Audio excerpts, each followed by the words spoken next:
দর্শকগণ, আজকে আমরা কথা বলবো ব্র্যাক ব্যাংক নিয়ে। আমরা জানি যে আমাদের যতগুলো ব্যাংক আছে, আমরা গত ক্লাসে দেখেছিলাম যে সবচেয়ে আন্ডারভ্যালুড হচ্ছে ব্র্যাক ব্যাংক।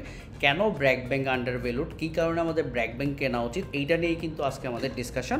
আজকে আমরা একটু বলতে পারেন যে আমরা লিফো পদ্ধতিতে শুরু করছি, that means last in first out. আমরা ইউজুয়ালি টেকনিক্যাল অ্যানালাইসিস সবার শেষে করি, আজকে আমরা শুরুতে টেকনিক্যাল অ্যানালাইসিসটা দিয়ে দেখছি। আপনারা দেখবেন যে ব্র্যাক ব্যাংক 2018 সালে আপনার ছিল 113 টাকা। এরপর সে কিন্তু আস্তে আস্তে পড়ে একবার সর্বনিম্ন কোভিডের টাইমে এসেছিল সে 31 টাকা। এরপর আবার সে কিন্তু কতদিন আগে আপনার 37 টাকা পর্যন্ত এসেছিল। এখন দেখেন কি কারণে ব্র্যাক ব্যাংক এখান থেকে শার্প ফল হলো, এইটা কিন্তু আপনাকে অ্যানালাইসিস করতে হবে। সো ব্র্যাক ব্যাংকের এই জিনিসটা অ্যানালাইসিস করতে হলে আপনাকে মেইনলি চিন্তা করতে হবে some of parts valuation method. That means আমাদের ব্র্যাক ব্যাংকের একটা ভ্যালুয়েশন করতে হবে এবং হচ্ছে বিকাশের একটি সেপারেট ভ্যালুয়েশন করতে হবে। আপনারা জানেন যে 2018 সালে নগদ যখন আসার কথা উঠছিল যে ডাক বিভাগের একটি এমএফএস সুবিধা আসবে থার্ড ওয়েভ টেকনোলজির সাথে একটা পার্টনারশিপ করে, তখন কিন্তু বিকাশের তখন ব্র্যাক ব্যাংকের একটা বড় ফল হয়। এবং যখন 2019 সালে অ্যাকচুয়ালি নগদ মার্কেটে আসা শুরু করে এবং ডিসরাপশন ক্রিয়েট করা শুরু করে, তখন কিন্তু আপনার কি হওয়া শুরু হলো, ব্র্যাক ব্যাংকের কিন্তু সিগনিফিক্যান্ট পতন হওয়া শুরু হলো। তো আমরা কিন্তু একটা জিনিস বলতে পারি যে ব্র্যাক ব্যাংকের কিন্তু আপনার ভ্যালুয়েশনটা ড্রাইভ হয়েছিল বিকাশের জন্য, এবং এই বিকাশের জন্যই কিন্তু ব্র্যাক ব্যাংকের এই সিগনিফিক্যান্ট ফলটা হয়েছে। কেন এই সিগনিফিক্যান্ট ফলটা হয়েছে এইটা কিন্তু আপনাদেরকে বুঝতে হবে। সো এইটা বোঝার জন্য আমরা মেইনলি যেটা করব আজকে হচ্ছে আমরা একটু ইন্ডাস্ট্রিটা নিয়ে পড়ি। তো প্রথমে আমরা দেখব বিকাশের ভ্যালুয়েশন। বিকাশ কেন এত ইম্পর্টেন্ট আমাদের জন্য। আমরা জানি বাংলাদেশের ফার্স্ট ইউনিকর্ন হচ্ছে বিকাশ। 2011 সালে বাংলাদেশে এমএফএসের যাত্রা শুরু করে, মোবাইল ফাইন্যান্সিয়াল সার্ভিসের যাত্রা শুরু করে। আপনারা শুনে অবাক হবেন যে এই যে বিকাশ, সে কিন্তু তার কাজটি শুরু করেছে 2010 সালে, যেটা মানি অ্যান্ড মোশনের সাথে পার্টনার আপ করে। তারপর আইএফসি কিন্তু ইন্টারন্যাশনাল ফাইন্যান্স কর্পোরেশন, আপনারা জানেন যেটা ওয়ার্ল্ড ব্যাংকের একটি অর্গানাইজেশন, এই অর্গানাইজেশনটা বিকাশে ইকুইটি পার্টনার হয়। এরপর 2014 সালে বিল অ্যান্ড মেলিন্ডা গেটস বিকাশে এসে জয়েন করে, এবং তারপর 2018 সালে অ্যান্ড ফাইন্যান্সিয়ালস বিকাশের ওনারশিপ নেয়, এবং সর্বশেষ হচ্ছে এইখানে আপনার সফট ব্যাংক কিন্তু বিকাশের ওনারশিপে আসে। সো আমরা যদি কারেন্ট ওনারশিপ স্ট্রাকচারটা দেখি, যে ব্র্যাক ব্যাংকের হচ্ছে বিকাশে 51% ওনারশিপ আছে, মানি অ্যান্ড মোশনের 16.5% আছে, আইএফসির 10.4%, আলিপের 14.9%, এবং এসবিএফ ডাবল বিম এর হচ্ছে 7.3% শেয়ার আছে। সো বাংলাদেশে কিন্তু আপনি যদি দেখেন এখন 13টি এমএফএস এর লাইসেন্স দেওয়া আছে। এর মধ্যে আমরা জানি বিকাশ সবচেয়ে বড়, তারপর হচ্ছে নগদ, তারপর হচ্ছে আপনার রকেট, এবং আমাদের উপায় নামে একটি এমএফএস আছে। সো এই যে এই বড় এমএফএসগুলো, এগুলাই কিন্তু আপনার দেখতে হবে। এবং আমরা জানি যে বিকাশের মেইন কম্পিটিটর হিসাবে নগদ কিন্তু 2019 সালে আসে থার্ড ওয়েভ টেকনোলজিসের থ্রুতে। এমন আমরা জানি নগদের ওনারশিপ নিয়ে কিন্তু শুরু থেকে একটি গুঞ্জন ছিল, এমন একটি এমবিগুইটি ছিল যে এটার মালিক আসলে কে। ওরা একবার বলেছে এটার ডাক বিভাগ এটার 51% মালিক, আর হচ্ছে আপনার 49% মালিক হচ্ছে আপনার থার্ড ওয়েভ টেকনোলজিস। এরপর ওরা কোনো লাইসেন্স নেয়নি। ওরা ইনিশিয়ালি আমরা দেখলাম যে 7.5 টাকা করে আপনার ক্যাশ আউট করলো, যেখানে বিকাশ ক্যাশ আউট করতে 20 টাকার মতো নেয়। তারপর একটা কম্পিটিশন শুরু হলো। এরপর 2022 সালে গিয়ে নগদ এমএফএস এর লাইসেন্স নিল। লাইসেন্স নেওয়ার পর তারা তাদের ক্যাশ আউটটাকে 12.5 টাকা করলো, বিকাশ 14.5 টাকায় নিয়ে আসলো। এই যে একটা প্রাইস ওয়ার শুরু হলো, এবং আপনারা দেখবেন যে নগদ বিভিন্ন ধরনের সুবিধা নিয়ে কিন্তু বিকাশকে পরাজিত করা শুরু করলো, এবং এইটার ইম্প্যাক্ট কিন্তু ব্র্যাক ব্যাংকের ওভারঅল ভ্যালুয়েশনেই পড়েছে। এবং আমরা সিগনিফিক্যান্টলি দেখব যে যখন হচ্ছে আপনার 2022 সালে আপনার নগদ নগদ হচ্ছে আপনার আপনার এনবিএফআই এর লাইসেন্স নিল, তখন আমরা বুঝতে পারছিলাম না যে নগদের মালিককে, নগদ এনবিএফআই নাকি নগদ এমএফএস এর মালিক নগদ এনবিএফআই। একটা ঝামেলা শুরু হলো। এরপর ডিজিটাল ব্যাংকের লাইসেন্স আসলো, নগদ সর্বপ্রথম ডিজিটাল ব্যাংকের লাইসেন্স পারলো উইথ করি। সো এই যে একটা প্রবলেম, এমন এখানে প্রাইসিং ওয়ার বলেন, এমন হচ্ছে গভর্নমেন্টের সব প্রজেক্টে নগদ যে কন্টিনিউয়াস হচ্ছে আপনার সাপোর্ট দিচ্ছিল। গভর্নমেন্টের যে কোনো ধরনের প্রজেক্টে বৃত্তির টাকা হোক, সেটা ত্রাণের টাকা হোক, বা গভর্নমেন্টের যে আদার সাপোর্টিভ এইডগুলো থাকে, এগুলো সব ওয়ান অ্যান্ড ওয়ানলি নগদ করছিল, বিকজ নগদ ওয়াজ ব্যাকড বাই, আমরা জানি তারপর যে এই নগদের ওনারশিপে কারা আছেন, আজিজ খান আছেন, তারপর হচ্ছে আপনার তানবীর মিশুক আছেন, তারপর হচ্ছে আমরা ইভেন এরকমও শুনেছি যে আমাদের এক্স প্রাইম মিনিস্টারের ছিল ওইটার সাথে কানেক্টেড। সো এই বিষয়গুলো কিন্তু একটা বড় প্রবলেম ক্রিয়েট করেছিল। আজকে আমরা যেই মোমেন্টে দাঁড়িয়ে আছি, আমরা জানি যে বাংলাদেশ ব্যাংক নগদ একজন প্রশাসক বসিয়েছেন এবং এখানে কিন্তু সব কিছুই দেখা হচ্ছে। সো এই যে একটা সিচুয়েশন, এই যে বিকাশ গত কয়েক বছর আনইভেন একটা কম্পিটিশন করেছে, এইটা কিন্তু আহসান এস মনসুর স্যারও বলেছেন যে নগদের সাথে বিকাশের আনইভেন কম্পিটিশন হয়েছে, এখন এটা ফেয়ার কম্পিটিশন হওয়া উচিত।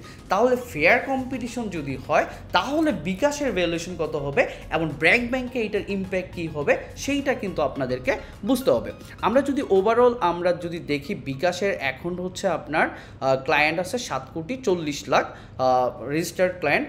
এর মধ্যে হচ্ছে আপনার অ্যাক্টিভ ক্লায়েন্ট, যেটাকে যারা 90 ডেজের মধ্যে একটা ট্রানজ্যাকশনও অ্যাটলিস্ট করে, এদেরকে অ্যাক্টিভ ক্লায়েন্ট বলা হয়। অ্যাক্টিভ ক্লায়েন্ট আছে আপনার 3,93,000 এবং বিকাশের হচ্ছে অ্যাপ ইউজ করে এরকম এখন ক্লায়েন্ট আছে 4,57,000 এবং এটা কিন্তু খুব দ্রুতই বাড়ছে। সো ইভেন অ্যাপের অ্যাক্টিভ ইউজার্স হচ্ছে আপনার 1,50,00,000 মতো। এবং আপনার বাংলাদেশে গত বছর 1,35,000 কোটি টাকার কিন্তু ট্রানজ্যাকশন হয়েছে আপনার টোটাল এমএফএস-এর থ্রুতে। এর মধ্যে 86,000 কোটি টাকার এই ট্রানজ্যাকশন করেছে বিকাশ। ইন টার্মস অফ ট্রানজ্যাকশন বিকাশের মার্কেট শেয়ার 64%, যদিও তারা গভর্নমেন্টের কোনো প্রজেক্ট তখন পায়নি। এবং আমরা যদি দেখি পার ক্লায়েন্ট বছরে 2,20,000 এর মতো ট্রানজ্যাকশন করে থাকে। এবং আপনারা দেখে অবাক হবেন যে এই যে বিকাশ, তার কিন্তু ক্যাশ ইন ক্যাশ আউট থেকে, মানে ক্যাশ আউট থেকে তার রেভিনিউ আসলো গত বছর 4,033 কোটি টাকা এবং তার যেই অ্যাভারেজ রেভিনিউ পার ইউজার্স অ্যাক্টিভ কাস্টমার ওয়াইজ হয় 1,025 টাকা। সো আপনার এই যে একটা সিচুয়েশন, এই সিচুয়েশন থেকে বিকাশের জন্য এই যে আরেকটা নতুন সিনারিও আসছে, এইটা কিভাবে বিকাশকে হেল্প করবে। সো দেখেন, যেহেতু নগদ এখন আনইভেন কোনো বেনিফিট পাবে না, আমরা চিন্তা করছি যে বিকাশ আবার তার মার্কেট যেই শেয়ারটা, এটা আরও বাড়তে থাকবে। লাইক গভর্নমেন্টের কিছু এইড যদিও ও দিতে পারে, ইভেন এই বছর বন্যা হয়েছে, অনেক বিকাশ ইউজ হয়েছে। সো এইগুলোর বেসিসে আমরা দেখব যে বিকাশের মার্কেট শেয়ার অনেক বেড়ে যাবে। আমরা ধরেছি এটা 71 থেকে 72% পর্যন্ত চলে যাবে কারেন্ট 64% থেকে। এবং ওভারঅল ইন্ডাস্ট্রিতে আপনি যদি দেখেন, বিকাশের কিন্তু কাস্টমারও গ্রোথ গত কয়েক বছরে আপনার 19% হয়েছে এবং আমরা ধরে নিচ্ছি যে নেক্সট কয়েক বছরেও এটা এত বেশি না হলেও একটি ভালো ডাবল ডিজিটের একটি গ্রোথ থাকবে। ওদের অ্যাপ ইউজার্স আরও বাড়বে যেহেতু আমাদের স্মার্টফোন পেনিট্রেশন বাড়ছে। এবং হচ্ছে আমাদের যেই ইন্ডাস্ট্রির ওভারঅল ট্রানজ্যাকশন, এইটা কিন্তু দেখবেন যে ওভারঅল ইন্ডাস্ট্রিতে কিন্তু ভালো ট্রানজ্যাকশন বাড়বে, কারণ আমরা ক্যাশলেস সোসাইটি হওয়ার প্ল্যান করছি উইদিন নেক্সট 3-4 ইয়ার্স। দেখবেন আমাদের ক্যাশের ইউজটা আরও কমে আসবে। সো এখানে কিন্তু আমাদের ইন্ডাস্ট্রিতে একটা বড় ধরনের গ্রোথ আসবে। সো বিকাশেরও কিন্তু যেহেতু ওভারঅল ইন্ডাস্ট্রিতে গ্রোথ আসবে এবং বিকাশের মার্কেট শেয়ার বাড়বে, সেহেতু আমরা চিন্তা করছি যে বিকাশের ওভারঅল ট্রানজ্যাকশন অনেক বেড়ে যাবে এবং তার পার ইউনিট ট্রানজ্যাকশন, পার কাস্টমার ট্রানজ্যাকশন বাড়বে এবং আরপুটাও কিন্তু অনেক বেড়ে যাবে। সো ওই হিসাবে আমরা চিন্তা করছি যে বিকাশের কিন্তু ক্যাশ আউট থেকে, যেটা তার মেইন রেভিনিউ সোর্স, এখান থেকে একটি বড় ধরনের গ্রোথ আসবে বিকজ সে মার্কেট লিডার হয়ে যাচ্ছে। অন দ্য আদার হ্যান্ড তার ইয়ার টাইম কমিশন থেকেও সে একটি ভালো রেভিনিউ জেনারেট করবে, যেহেতু মোবাইল অপারেটরগুলো এখন বিকাশকে দিয়েই তাদের ক্যাশ, মানে তাদের রিচার্জের ইস্যুটা করাবে, এটা আমরা বিশ্বাস করি। এবং return on trust cum account, যেটা হচ্ছে বিকাশের যেই নগদ টাকাটা বা বিকাশে ওভারঅল যে ক্যাশ টাকাটা পড়ে থাকে, আমরা ইউজুয়ালি দেখে থাকি এটার 1% তারা কি করে ট্রাস্ট কাম অ্যাকাউন্টে রেখে দেয় এবং এটা ট্রেজারিতে ইনভেস্ট করে। যেহেতু ট্রেজারির রিটার্ন এখনও অনেক হাই, এইখান থেকেও কিন্তু বিকাশ একটি বড় অঙ্কের টাকা বানাচ্ছে। এই বছর আমরা ফোরকাস্ট করছি যে এটা 1014 কোটি টাকা হয়ে যাবে, এবং আমরা ধরে নিয়েছি এই বছর এবং সামনের বছর তারা 11% করে এখানে ওয়েটেড অ্যাভারেজ রিটার্ন জেনারেট করবে। এর পরের বছর থেকে আস্তে আস্তে রিটার্ন আবার নর্মালাইজ হয়ে যাবে। আমরা চিন্তা করেছি যে 2 থেকে 3 বছর পর ট্রেজারির ইলটা আবার কমে যাবে। এবং আপনার যদি দেখেন যে এখানে কিন্তু ওদেরকে অনেক বড় একটা রেভিনিউ শেয়ারিং করতে হয়, এবং হচ্ছে এই রেভিনিউ শেয়ারিংটা হয় মেইনলি হচ্ছে আপনার আর এই যে আপনার ক্যাশ আউটের জন্য যে আউটলেটগুলো থাকে সেইখানে কিন্তু আপনার একটা বড় ধরনের খরচ হয়। এছাড়া মোবাইল নেটওয়ার্ক অপারেটরদেরকে কিন্তু পার ট্রানজ্যাকশনে একটি 50 পয়সার মতো কিন্তু দিতে হয়। আমরা দেখেছি গত বছর বিকাশের টোটাল ট্রানজ্যাকশন হয়েছে 446 কোটি। আমরা ধরছি যে এইটা কিন্তু সামনে বেড়ে 585 কোটি হবে, এবং প্রত্যেকটা ট্রানজ্যাকশনে যদি 50 পয়সা করে দিতে হয় তাহলে এখানে বড় একটা কস্ট হয়ে যাবে বিকাশের। এইটা হচ্ছে আপনার একটি কস্ট অফ সার্ভিস। এবং বিকাশ তাদের অ্যাকাউন্টসে যে টাকাটা জমা থাকে এটার উপর কাস্টমারকে একটি ইন্টারেস্ট দেয়, যেটা খুবই কম। গত বছর 16 কোটি 50 লাখ টাকা দিয়েছে, এবং আমরা ধরছি সামনের বছরগুলোতে একটু করে বাড়তে থাকবে। তাহলে দেখেন বিকাশের ওভারঅল রেভিনিউ 3টা জায়গা থেকে আসে। একটা হলো ক্যাশ আউট, এয়ারটাইম এবং return on trust cum account. এই 3টা জিনিস থেকে রেভিনিউ এসে তার গত বছর রেভিনিউ ছিল নেট রেভিনিউ 4762 কোটি টাকা, যেটা আমরা এই বছর এক্সপেক্ট করছি 5840 কোটি টাকা, 804 কোটি টাকা হয়ে যাবে, এবং এটা কিন্তু নেক্সট কয়েক বছর খুব ভালো হারে বাড়তে থাকবে। অন দ্য আদার হ্যান্ড তার কস্টিংগুলোও কিন্তু যখন আপনার ক্যাশ আউট যত বাড়বে এখানে তার কস্টিং বাড়বে, কিন্তু ইমানিতে কিন্তু অত পরিমাণ ইন্টারেস্ট তাকে দিতে হয় না, এই জন্য তার মার্জিনটা আস্তে আস্তে ডেভেলপ হবে বলে আমরা বিশ্বাস করি। তাহলে আমরা যদি এই অ্যাজামশনগুলো ঠিক রাখি তাহলে আমরা দেখব যে বিকাশের হচ্ছে আপনার আর রেভিনিউতে একটা বড় গ্রোথ আসবে সামনের কয়েক বছর মার্কেট অ্যাটেন্ড করার জন্য এবং মার্কেট শেয়ার বাড়ার জন্য। তার গ্রস প্রফিট মার্জিনটা বাড়বে। আমরা চিন্তা করতেছি এই বছর 1258 কোটি টাকা ছিল, নেক্সট ইয়ার 1900 কোটি টাকা হবে, এর পরের বছর 2652 কোটি টাকা হবে, এরকমভাবে বাড়তে থাকবে। এবং যেহেতু ইকোনমিক্স অফ স্কেল পাবে কোম্পানিটি, সেহেতু তাদের অপারেশনাল এবং অ্যাডমিনিস্ট্রেটিভ এক্সপেন্স, যেটা আমরা হিস্ট্রিক্যালি দেখেছি 16.5% ছিল, এটা আমরা আস্তে আস্তে একটু একটু করে কমিয়ে 15% পর্যন্ত নিয়ে এসেছি।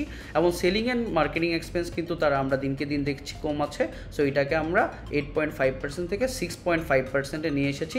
এবং তারা তাদের ওয়ার্কার প্রভিডেন্ট ফান্ডে 5% কন্ট্রিবিউট করে, তাদের ট্যাক্স রেট হচ্ছে 27.5। So given all this things এবং হচ্ছে বিকাশে কিন্তু আপনার একটা ভালো আর্নিং গ্রোথ হবে, এবং আমরা ফোরকাস্ট করছি যে বিকাশ থেকেই বিকাশের ওভারঅল যেটা আপনারা যদি দেখে থাকেন, বিকাশ কিন্তু 2019 সাল, 20 সাল, 21 সাল এই কয়েক বছর অনেক লস করেছে।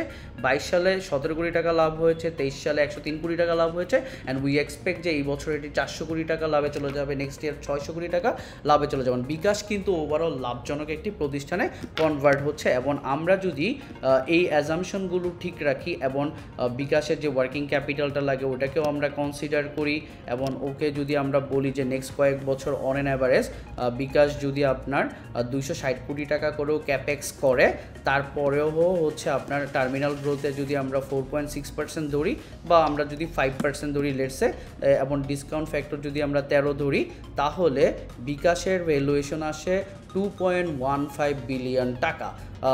2.15 বিলিয়ন, দ্যাট মিনস এটা কিন্তু হিউজ।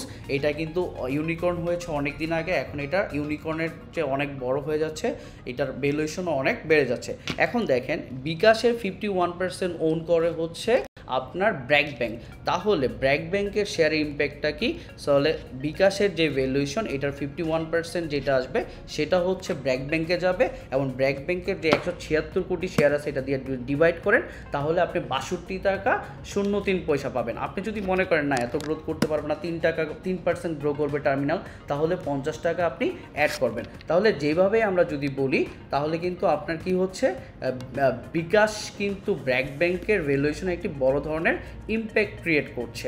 এখন আমরা যদি ব্র্যাক ব্যাংকের ওভারঅল জিনিসটাতে যাই, আমরা দেখব যে বিকাশের কারণে তাহলে ব্র্যাক ব্যাংকের ভ্যালুয়েশন আমরা যদি 3% টার্মিনাল গ্রোথ ধরি তাহলে 51 টাকার একটি কি আসতেছে আপনার বিকাশের কারণে ব্র্যাক ব্যাংকের প্রাইস হওয়া উচিত 51। আমরা জানি ব্র্যাক ব্যাংকের আজকে প্রাইস ছিল 56.3। তাহলে আপনি দেখেন চিন্তা করে যে বিকাশের ভ্যালুয়েশনটাই কেবলমাত্র ব্র্যাক ব্যাংক পাচ্ছে, ব্র্যাক ব্যাংকের ওন যে ভ্যালুয়েশন সেটা কিন্তু ব্র্যাক ব্যাংক এখনও পাচ্ছে না। আমরা যদি ব্র্যাক ব্যাংকের একটা ভ্যালুয়েশন করি, যেটা আমরা লাস্ট ক্লাসে বলেছি, আমরা যদি দেখি যে ওর ROE হচ্ছে 13.2, কস্ট অফ ইকুইটি যদি আমরা 13% ধরি, লং টার্ম গ্রোথ যদি 3% ধরি, তাহলে ওর adjusted price to book value আসে 1.02। এবং আমরা যদি তার ন্যাবে 4% ডিসকাউন্ট দিই, তার ন্যাব আসে হলো 43.21। তাহলে আপনার মানে আমাদের 43.21টা অ্যাকচুয়ালি আসতেছে হচ্ছে আমাদের দুইটা প্রাইসের অ্যাভারেজ মেথড করে। আমরা যদি দেখি এস্টিমেটেড বুক ভ্যালু হচ্ছে এই বছর থাকবে 42.35, এটা আমাদের এস্টিমেশন, এবং 1.02তে যদি ট্রেড হয় তাহলে তার প্রাইস হওয়া উচিত 43.02। তাহলে দেখেন এই যে 5 টাকা বিকাশের ভ্যালুয়েশন 51 টাকা, ব্র্যাক ব্যাংকের ভ্যালুয়েশন 56 টাকা, তাহলে ব্র্যাক ব্যাংক অ্যাকচুয়ালি পাচ্ছে 5 টাকা, বাকিটা কি ব্র্যাক ব্যাংক ফ্রিতে ট্রেড হচ্ছে অলমোস্ট বলা যায়। বাট ব্র্যাক ব্যাংক তো ফ্রি হওয়ার মতো কোনো ব্যাংক না। BRAC bank is a very good bank, very well managed bank. আমরা যদি ব্র্যাক ব্যাংকের লাস্ট ইয়ারের মানে লাস্ট ইয়ারের পারফরমেন্স দেখি, আপনারা অবাক হয়ে যাবেন ব্র্যাক ব্যাংকের পারফরমেন্স দেখে। আমরা ব্র্যাক ব্যাংকের পারফরমেন্সটা যদি দেখি, আমরা জানি ইকোনমিতে যখন কিছু খারাপ ব্যাংক ক্রিয়েট হয় তখন মানুষ খারাপ ব্যাংক থেকে টাকা নিয়ে ভালো ব্যাংকে রাখে। এইটা কিন্তু ব্র্যাক ব্যাংকে আমরা একবার প্রমাণ দেখেছি। আপনারা যদি দেখেন 2023 সালে ব্র্যাক ব্যাংকে হচ্ছে আপনার 25% হচ্ছে আপনার কাস্টমার বেড়েছে, নতুন করে 3,60,000 কাস্টমার ব্র্যাক ব্যাংকে এডিশন হয়েছে, এবং প্রত্যেক দিন 1500 করে কাস্টমার অ্যাড হয়েছে। এবং আমরা যদি শুধুমাত্র Q1 2024-এর কথা চিন্তা করি, তার কাস্টমার বেড়েছে 18%, প্রতিদিন 2000 করে নতুন কাস্টমার তার এখানে এসেছে। ওভারঅল মার্কেটের ডিপোজিট গ্রোথ ছিল 11%, কিন্তু ব্র্যাক ব্যাংকের ডিপোজিট গ্রোথ ছিল 34%। BRAC bank is doing outstanding, এবং পুরো মার্কেটের 5% ডিপোজিটই ব্র্যাক ব্যাংকে এসেছে। এবং আমরা যদি লোন গ্রোথ দেখি, ওভারঅল ইন্ডাস্ট্রিতে যেখানে লোন গ্রোথ ছিল 11%, ব্র্যাক ব্যাংক গ্রো করেছে 26%। সো একটা ব্যাংক যত বেশি লোন দিবে তত বেশি কিন্তু তার ইন্টারেস্ট বাড়বে। সো এবং ব্র্যাক ব্যাংকের যেহেতু ওভারঅল ইন্ডাস্ট্রিতে স্প্রেড বাড়ছে, ব্র্যাক ব্যাংকের স্প্রেডও কিন্তু সিগনিফিক্যান্টলি বেড়ে গেছে। আমরা দেখেছি ব্র্যাক ব্যাংকের নেট ইন্টারেস্ট মার্জিন কিন্তু অনেক ভালো পারফর্ম করছে, এবং লোনের ভিত্তিতে ব্র্যাক ব্যাংক এখন মার্কেটে 6% ওভারঅল লোন দিচ্ছে ইকোনমিতে। এবং আমরা ব্র্যাক ব্যাংকের যদি আমরা বলি যে ওদের treasury department is doing outstanding job, তারা কিন্তু আমরা দেখেছি অলমোস্ট 24% ইনভেস্ট করেছে ট্রেজারিতে, তাদের পোর্টফোলিওটা খুবই ভালো, এবং হচ্ছে তাদের কিন্তু ট্রেড ফাইন্যান্সও কিন্তু আপনার অনেক ভালো পারফর্ম করেছে, এবং অলমোস্ট $1.3 বিলিয়ন ট্রানজ্যাকশন করেছে শুধুমাত্র ফার্স্ট কোয়ার্টারে। এবং ব্র্যাক ব্যাংকের কিন্তু নন পারফর্মিং লোন খুব ইন্ডাস্ট্রি বলতে গেলে অনেক কম, এবং তার কিন্তু ক্যাপিটাল এডিকুয়েসি রেশিও অনেক ভালো। এবং এই সব কিছু দিক দিয়ে যদি আমরা বলি, BRAC bank is doing outstanding job. এবং ব্র্যাক ব্যাংকের কাসাটাও কিন্তু আমরা দেখেছি খুবই ভালো, যেহেতু কাসা ভালো তার কিন্তু ওভারঅল কস্টিং অনেক কম হয়ে যায়। সো দেখেন ফার্স্ট কোয়ার্টারে ব্র্যাক ব্যাংকের আপনার কাসা ছিল 58%। সো ইটস ভেরি গুড যে কাসা কিন্তু তার ওভারঅল ডিপোজিটের মধ্যে সবচেয়ে বেশি, এবং এইটা যখন থাকে তখন কিন্তু ওভারঅল কস্টিং কমে যায়। সো আপনার নেট ইন্টারেস্ট মার্জিন কিন্তু অনেক কী হয়, বেড়ে যায়। সো এতগুলো পজিটিভ জিনিস ব্র্যাক ব্যাংকের। এবং ব্র্যাক ব্যাংকের আপনার যদি পোর্টফোলিওটা দেখেন, ব্র্যাক ব্যাংকের কিন্তু আপনার পোর্টফোলিওতে কিন্তু একটা ব্যালেন্স পোর্টফোলিও, এখানে প্রচুর পরিমাণ SME আছে, এখানে কিন্তু আপনার কর্পোরেট ক্লায়েন্টস আছে, তারপর হচ্ছে আপনার রিটেল ক্লায়েন্টস আছে। সো সব মিলেই কিন্তু ব্র্যাক ব্যাংকের ওভারঅল পোর্টফোলিও, যেটা কিন্তু অন্য ব্যাংকের ক্ষেত্রে ইউজুয়ালি এরকম দেখা যায় না। সো এইটা হচ্ছে আমাদের ব্র্যাক ব্যাংকের ওভারঅল অবস্থা যদি আমরা বলি। এবং এই ব্যাংকটার ম্যানেজমেন্ট খুবই স্ট্রং, এটার বোর্ড খুবই স্ট্রং, এবং আপনার ওই ব্যাংকেই কিন্তু টাকা রাখা উচিত যে ব্যাংকের বোর্ড যত স্ট্রং। সো এই জিনিস, এবং ব্র্যাক ব্যাংক কিন্তু গ্রিন ফাইন্যান্সেও খুব ভালো পারফর্ম করছে। ওভারঅল পোর্টফোলিওর কিন্তু আপনার 23% চলে গিয়েছে গ্রিন ফাইন্যান্সিংয়ে। সো এই সকল বিষয় কিন্তু ব্র্যাক ব্যাংকের জন্য পজিটিভ। আপনারা যদি ব্র্যাক ব্র্যাক ব্যাংকের পোর্টফোলিওটা দেখেন, এইখানে কিন্তু আপনার একটা দেখবেন যে আপনার ওভারঅল ব্র্যাক ব্যাংকের গ্রোথ হয়েছে 30%, এসএমইতে 37% গ্রোথ, রিটেলে 24% গ্রোথ এবং কর্পোরেটে কিন্তু 35% ওরা গ্রো করেছে। এবং আপনারা দেখে থাকবেন যে ব্র্যাক ব্যাংকের কারেন্ট যে মিক্সচার, এখানে কিন্তু আপনার এসএমই 19% কন্ট্রিবিউট করে, রিটেল হচ্ছে আপনার 48% কন্ট্রিবিউট করে এবং আপনার কর্পোরেট কিন্তু 33% কন্ট্রিবিউট করে। সো একসময় এসএমই বা ব্র্যাক ব্যাংকের 20% ছিল, যেটা এখন 19% আসছে, কমেছে, এবং তাদের রিটেল কিন্তু একটু একটু করে কমেছে এবং কর্পোরেটে তাদের এক্সপোজার আগে কম ছিল, আস্তে আস্তে কিন্তু তারা এটা বাড়াচ্ছে। এটাও কিন্তু ব্র্যাক ব্যাংকের জন্য একটা পজিটিভ সাইন বলে আমরা বিশ্বাস করি, যেহেতু ব্র্যাক ব্যাংক খুব ভালো ভালো কর্পোরেটের সাথে ডিল করছে এখন।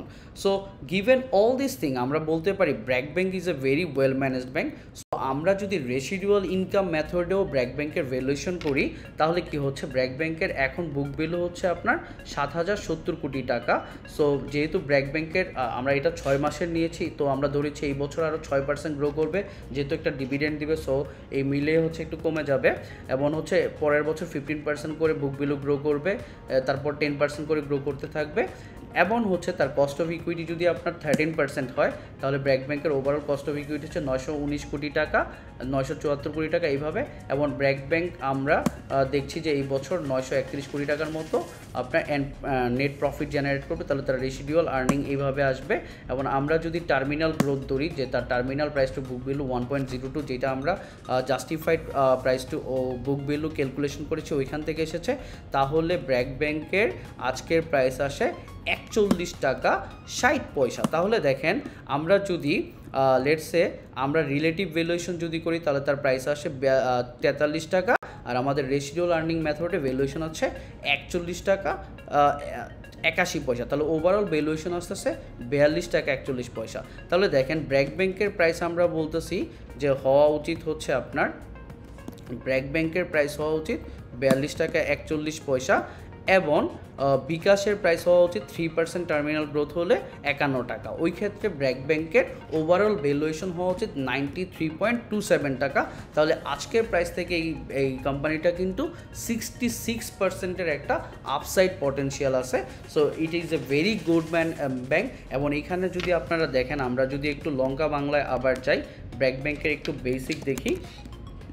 সো ব্র্যাক ব্যাংকের যদি আপনারা বেসিকগুলো ফলো করেন, ওর 176 কোটি শেয়ার আছে, এবং ইন্টারেস্টিংলি ওর স্পন্সর শেয়ার আছে 46%, তার ইনস্টিটিউশনাল হোল্ডিং আছে অলমোস্ট 15%, এবং foreign holding, the largest foreign holding in any single company in Bangladesh, যেটা হলো 33% ফরেন হোল্ডিং আছে, public holding 6.76%। It's a very good bank. এবং ওর আমরা যদি পি বলি, তাহলে এটা হয়তো বা এরকম জাস্টিফাইড হবে না, ডিভিডেন্ড ইল্ডও কম, বাট ওভারঅল ম্যানেজমেন্ট এবং strength of this bank is outstanding. আমি এক্সপেক্ট করি ব্র্যাক ব্যাংকের একটি ইসলামিক উইং চালু করা উচিত, তাহলে কিন্তু দেখবেন তার ডিপোজিট আরও বাড়বে এবং বাংলাদেশের মানুষ একটি ভালো ব্যাংকে টাকা রাখতে পারবে। আজকে এই পর্যন্তই, আমরা অন্য একদিন অন্য একটি ব্যাংক নিয়ে ডিসকাশন করব। সেই পর্যন্ত সবাই আমাদের সাথে থাকবেন। আল্লাহ হাফেজ।